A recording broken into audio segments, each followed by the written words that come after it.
What if I told you that a single book written over 300 years ago could still speak directly to your deepest fears, your quiet hopes, and the invisible battle within your soul? You see, the Pilgrim's Progress isn't just a story, it's your story. The road it describes? You've walked parts of it. The questions it asks? You've whispered them in the dark. And today, as we journey through its pages together, you'll discover more than just characters. You'll find reflections of yourself. Welcome to a journey that begins in despair, but ends in something far more powerful than victory. It ends in truth. And truth changes everything. Let's begin. There was once a man named Christian who lived in the city of destruction, though he didn't always know it by that name. He was an ordinary man, simple, quiet, thoughtful, but one evening, as he sat reading a mysterious book, his world shattered. The words clung to his soul like fire to dry straw. They spoke of judgment, of ruin, of a city doomed. And then, something inside him shifted. A burden, invisible to others, sprouted upon his back. It grew heavier with each passing moment, crushing him not with weight, but with guilt and dread. His neighbors mocked him. His family begged him to stop this nonsense. But how could he? How do you sleep in peace when every breath feels like borrowed time? And so he did the unthinkable. He left. Alone. Fearful. Desperate. On the outskirts of the city, he met a man named Evangelist. A spark of hope flickered. The man pointed to a distant gate, far beyond the hills and haze. There, he said, lies the path to life, to salvation, to release from the burden. Christian didn't hesitate. He ran, and the moment his feet left the soil of his doomed city, the chase began not from behind, but from within. He stumbled upon a place called the Slough of Despond, a mire of doubt, fear, and regret.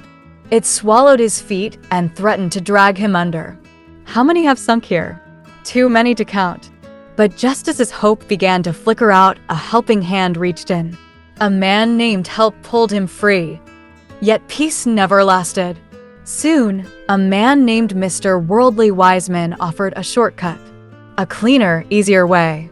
Why follow that treacherous path? Why suffer?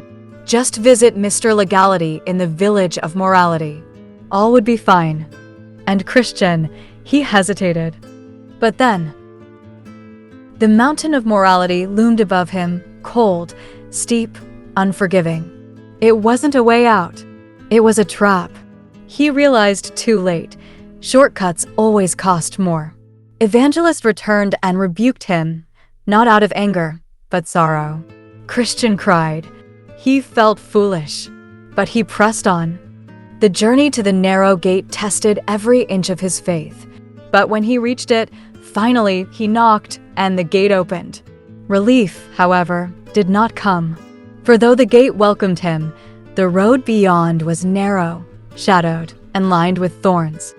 Soon after, he arrived at the interpreter's house. There, he witnessed strange visions. A man sweeping dust in a parlor, but the dust rose chokingly until water cleansed it. A fire that blazed higher the more it was doused with water. Each scene a mirror to the soul, each one unlocking a deeper part of his understanding. And with every step, the burden grew lighter, though still firmly fastened to his back. But then, he came to a hill. At the top, a cross. And beneath it, an empty tomb. As Christian approached, something miraculous happened. The burden broke loose. It tumbled from his back and rolled away into the grave. He fell to his knees in tears, trembling with joy. Free. After all this, he was free. Not from the road, not from suffering, but from the weight that had nearly crushed him. From here, the road twisted through valleys, past traps and dangers. Christian met friends faithful, hopeful, and enemies in disguise. At Vanity Fair, the path took its darkest turn. The town glimmered with pleasure, luxury, and pride. Here, Christian and faithful were arrested. Their crime? Not blending in, not laughing at sin, not trading their souls for baubles. Faithful was put to death. Christian watched as his brother in faith perished, and he felt the same fire that had once consumed his own city burn all over again. But from the ashes of loss came a new companion, hopeful. Together they pressed on. But the path only darkened. They wandered into Bypath Meadow, lured by ease. The true way looked rough and stony, while the meadow gleamed green and soft. It seemed harmless. But then, a storm came. A giant appeared, giant despair. He dragged them to Doubting Castle and locked them in a dungeon. No food, no light, only chains, despair, and thoughts of ending it all. It was in the darkest night, when all seemed lost, that Christian remembered something, a key, hidden in his chest pocket, a key called Promise. With trembling hands, he used it. The door creaked open. They escaped. Onward they journeyed, through the enchanted ground where sleep threatened their purpose, through the river of death whose waters chilled the very soul. Christian faltered. He feared he would drown, but Hopeful held him up, spoke words of life, reminded him of the celestial city just beyond. And at last, they saw it. Golden spires, shining gates, music that sang to the heart's deepest longings. But even here, a final trial. 2 angels stood by the gate and asked Christian for his certificate of entry. Had he believed?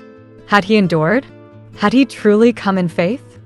The gates opened, and Christian entered the celestial city, his burden gone, his race finished, his soul at rest.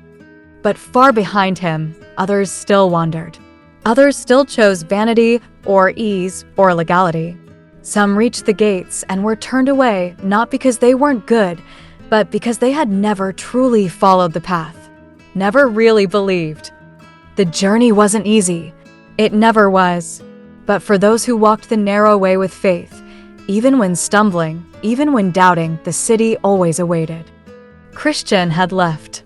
The city of destruction lay behind him, but not behind those he loved. His wife, Christiana, remained. Alone, with children, with memories, with the pain of what could have been. At first, she was angry. Angry that he had abandoned them for a dream. Angry at the whispers in the street. Angry at the silence in her home. But then, something happened. She found the same book, the one Christian had clutched to his chest. She opened it, read it, and wept. Every word struck her like thunder wrapped in mercy. She saw now why he left, not to run from them, but to run towards something greater. A burden, once invisible, now settled on her shoulders. She decided she would follow. But not alone. She gathered her children, Matthew, Samuel, Joseph, James, and began the journey Christian had walked before her. She feared. She doubted. But she stepped forward. One step, then another. As they neared the narrow gate, an old man mocked her. "You're a woman, with children. You won't make it halfway." But Christiana said nothing. Her silence was her shield, her resolve the answer. She reached the gate, and it opened. The same gate her husband had passed through. But what lay beyond was no easier. They arrived at the interpreter's house. The visions there, though similar, struck her deeper. She saw a wall of fire with an unseen man behind it pouring oil. No matter how much the flames were attacked, they blazed brighter. The interpreter explained, that is the hidden grace sustaining the soul. Unseen, but always there. Christiana's eyes brimmed with tears. Along the way, they met Mercy, a gentle, trembling soul. She had feared she wasn't worthy to walk the road. She had no family, no husband who went before her. Only desire. But desire, when lit with faith, is often enough. Christiana embraced her. "Come with us." And she did. Together they pressed forward. Though the path was hard, they had something Christian never had, companionship. Christiana, her sons, Mercy, each helped the other when strength failed. Where Christian once wandered alone into traps, Christiana found strength in unity. Yet dangers still stalked them. Wild beasts, mountains, Vanity Fair itself. But then, something different happened. Where Christian faced scorn, Christiana found doors opened. People remembered Christian's suffering. His legacy softened hearts. Their group was protected through the fair, even welcomed. Not because they were stronger, but because someone had suffered before them.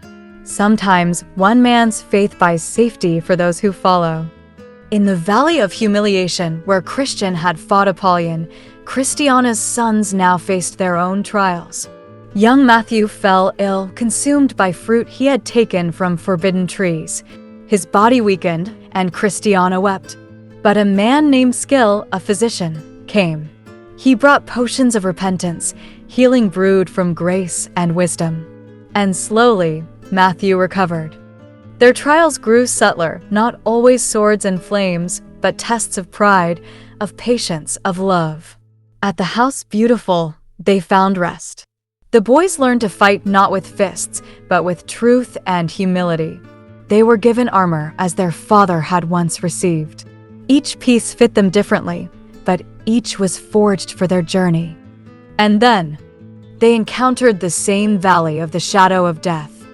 The air thickened. The light dimmed. Their faith trembled. But this time, they had torchbearers, men sent ahead to guide them. The path still twisted, shadows still whispered, but they were not alone. Even Mercy, once the frailest among them, began to sing. Not loudly, not triumphantly, but enough. Further on, they reached Gaius's Inn, a place of wisdom and refuge. Here, the boys grew into men. Here, Mercy found love. She and Matthew were joined in marriage, their union a quiet miracle born from the fire of shared suffering. Even in a world scarred by darkness, love found a way. Yet the road never stopped winding. They encountered slothful companions. They rescued others from snares. They warned those asleep on enchanted ground. One boy, James, faced the allure of comfort, but he chose the harder path. Christiana watched, silent pride swelling in her. And near the end, they arrived at the river. The same river Christian had crossed. Cold, deep, final. Christiana stood before it. Her time had come. Her children gathered, tears in their eyes. Mercy held her hand. Christiana smiled, not with fear, but peace. "He went before me," she whispered. "I am not afraid." And she stepped in. The waters did not rage. The river did not swallow her. Instead, it parted gently, as if to honor a mother who had walked with love, not only for herself, but for those behind her. On the other side, the celestial city rose, more brilliant than her dreams, more real than her fears. One by one, the others followed. Mercy, Matthew, Samuel, Joseph, James, all reached the Golden Gate. And the music, the light, the laughter, it welcomed not only the brave, but the faithful. Not just the warriors, but the mothers, the children, the quiet souls who believed even when the sky was darkest. Behind them, others still walk, still fall, still rise, still seek. And the city waits. The gates of the celestial city had received Christian and then his beloved Christiana. But the story never truly ends with their arrival, because the road they walked remained behind, etched in the dust, in memory, in lives they touched. Their children, now grown, became pilgrims in their own right. But not wanderers, builders, guardians. They didn't only walk the road, they stood along it, lighting torches for those who came after, mending the fences, guiding the lost, and calling back the weary. Their stories were not without conflict. Matthew and Mercy, now parents, faced trials not of faith alone, but of parenting in a world with thorns. Their child, Grace, showed early signs of restlessness. She didn't understand why her family denied themselves the fruit from lush trees or why they avoided the soft, wide paths. "Why not take the road everyone else is on?" she asked one day. And then they met a traveler named Flatterer, smooth-tongued, clever, charming. He spoke of freedom, of release from all these rules and warnings. Grace, barely of age, hesitated. Her mother, Mercy, watched her closely. And one evening, when the girl almost strayed, Mercy took her hand, not with scolding, but with story. She told her of the giant despair, of the castle built on doubts. She spoke of a key called promise and how it only worked when held by faith. Grace wept quietly and did not stray. Samuel, the second son, took a different path, not of deviation, but of passion. He became a teacher along the road, stationed near Slough of Despond. His life's mission became simple: never let a pilgrim sink alone. He built stones under the mire. He learned the names of those who struggled. Some days he would wade in waist deep just to hold a hand. Some never thanked him. Some cursed him. But he remained, rooted in love. Joseph became a builder. Along treacherous parts of the path, he constructed shelters, small places of rest, warmth, water, scripture, and song. When weary travelers stumbled in, they found not just relief, but clarity. They would often ask him why he stayed in one place. Because the journey is hard, he'd say, and I know it saved me. James became a watchman. From high towers along the narrow way, he scanned the land for false teachers, dangerous detours, and vanities dressed as angels. He did not always speak gently, but he always spoke truth. And still, beyond their family, others arrived. Some came staggering, half-conscious, wounded by regret. Some marched boldly, unaware of what lay ahead. Others arrived singing, not out of joy, but because music was the only thing louder than their pain. And still, the path stretched forward, sometimes lined with tears, sometimes with praise, always with grace. Then one day, a traveler was seen coming from a far-off land. He was old, limping, ragged. No one knew his name. He had no companions. His burden was small, not because he had less sin, but because time had worn him thin. He walked slowly, alone. But then, the watchmen recognized him. He is the one, they whispered. The one who rejected the call many years ago. He's walked every wrong road, passed every gate but the right one. They feared for him. For when he would come to the river, would he have the key? Would the city receive him? He arrived at the bank. His eyes were hollow, his heart broken. And yet, he stepped into the water. For a moment, it seemed he would sink. But then, a light, not from the city, from within. The old man lifted his eyes and whispered words none could hear, only heaven. Two figures in white appeared on the far side. They did not rush. They waited. When he crossed, trembling, the gates did not clang shut. They opened, slowly, warmly, and the old man entered, forgiven. Not because of how well he walked, but because he came, broken and believing. And the road behind him shimmered with one more testimony. So the story continues not in pages, but in lives. The city of destruction still stands, busy, loud, full of distractions. Many never leave it. Some never notice it burns, but some, just a few, pick up that old book. They feel the burden, and they begin to walk. Not perfectly, not fearlessly, but forward. Each one becomes part of a longer story.